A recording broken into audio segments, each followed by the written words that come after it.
Ինչ հիմնական 4 գործառույթ է իրականացնում առողջապահական իրավունքը։ Առաջինը կարգավորիչն է, սահմանում է ով, ինչ, ինչպես եւ երբ, այսինքն կարգավորում է այդ գործընթացը։ Երկրորդ գործառույթը ձեզ շատ դուր կգա, պաշտպանիչ գործառույթն է։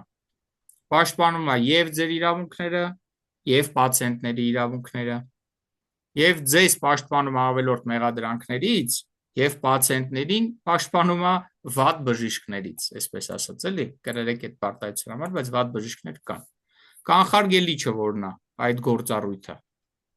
Ինքը կանխում է սխալները, վերացնում է կոնֆլիկտները, ու նաև կանխարգելիչ միջոցառումների շարք կա,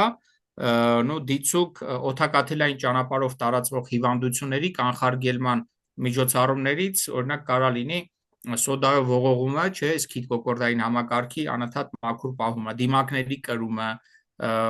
մաշկային հիվանդությունների կանխարգելիչ ինչ որ միջոցառումները կարող լինեն օճառով լվացումները կամ ալկոգելի օգտագործումը եւ այլն, կամ COVID-19-ի ժամանակ կհիշեք որոշակի կանխարգելիչ միջոցառումների ցանկ էր խրախուսվում։ Սա էլ առողջապահական իրավունքի գործառույթներից, որովհետեւ ավելի էժան, ավելի հեշտ է կանխարգելել խնդիրը, քան հետո գնալ դրա հետքերով։ Դրա համար իր կանխարգելիչ գործառույթը շատ կարևոր է։ Եվ չորրորդը, որից բոլորս պետք է վախենանք, դա պատժիչն է։ Սահմանում է հետևանքներ խախտման դեպքում։